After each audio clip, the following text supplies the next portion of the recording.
பிரியமானவர்களே, இந்த நாளில் உங்களை சந்திக்க மிகுந்த மகிழ்ச்சி அடைகிறேன். விசேஷமாக நாளை தினத்தில் நடக்கிறதான உபவாச ஜெபத்திற்கு உங்கள் யாவரும் அன்புடன் அழைக்கிறேன்.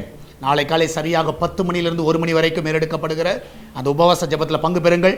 ஞாயிற்றுக்கிழமை ஆராதனை 4 ஆராதனை இருக்கிறது. அதுலேயும் நீங்கள் குடும்பமாய் கலந்து கொள்ள உங்களை உற்சாகப்படுத்துகிறோம்.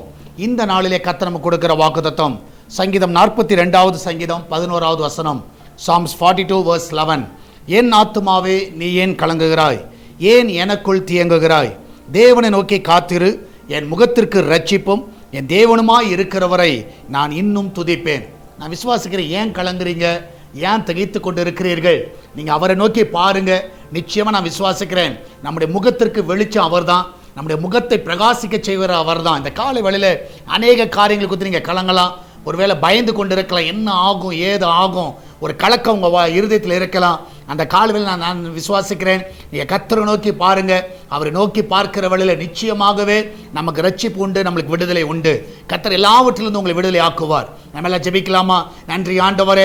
அநேக நாளில் உள்ளத்தில் கலங்கி கொண்டு இருக்கலாம். ஆண்டவரே, சில முடிவுகளை கொடுத்து, சில ரிப்போர்ட்டை பார்த்து, ஆண்டவரே சில டாக்டர் சொன்னதை கேட்டு, ஆண்டவர் ஆஸ்பீஸில் நடந்த காரியங்களை நினைத்து, ஆண்டவரே இந்த நாளில் கத்த அநேக கலக்கங்கள் ஆண்டவரே அந்த மனதில் இருக்கலாம். ஆனால் எங்களுக்கு ஒன்று தெரியும், இந்த நாளிலே எங்களுடைய முகங்கள் உம்மை நோக்கி பார்க்கிறதப்பா. இந்த நாளிலே உம்முடைய முகத்தை நோக்கி பார்க்கிற வழியிலே எங்களுக்கு ஒரு பெரிய ரட்சிப்பு உண்டு என்பதை நாங்கள் அறிந்திருக்கிறோம். இந்த காலை வழியிலே எங்களுக்கு அந்த ரட்சிப்பை கட்டளையிடுவீராக. இந்த நாளிலே தேவனுடைய கரம் ஆண்டவரே பலப்படுத்தணுமா ஜெபிக்கிறேனப்பா.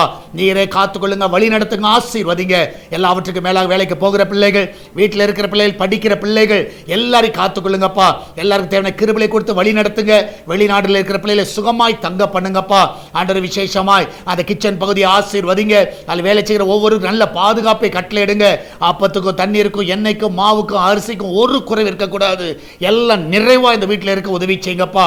நீரே கூட வழி நடத்துங்க, பாதுகாத்துக் கொள்ளுங்க. ஹாஸ்பிட்டலில் இருக்கிற பிள்ளைகள் ஆண்டவரே இந்த நாள் சுகத்தோடு வீட்டுக்கு வரட்டும். இந்த நாள் எல்லா ரிப்போர்ட் எல்லாம் நார்மல் என்று வருவதாக. சரத்தில் என்ன பலவீனங்கள் இருந்தாலும் இப்பொழுதே அது மறைந்து போகட்டும் அப்பா. எல்லாவற்றுக்கும் மேலாக ஆண்டவரே இந்த நாளில் ஆண்டவரே சால்வேஷன் டிவிக்காக ஜெபிக்கிறோம். அவருடைய தேவைகள் எல்லாம் சந்திங்கப்பா. என் தேவன் தாமே இந்த நாளிலே எல்லா வழிகளை உருவாக்கி தருவீராக. அற்புதமாய் காத்துக்கொள்வீராக. உம்மால கூடாத காரியம் ஒன்றும் இல்லை.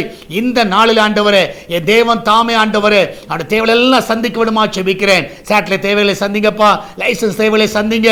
எல்லாவற்றிலும் தேவனுடைய கரம் வந்து வழி நடத்தட்டும், பாதுகாத்துக் கொள்ளும். இயேசுவின் நாமத்தில் ஜெபிக்கிறோம் எங்கள் அன்பின் பரலோக பிதாவே.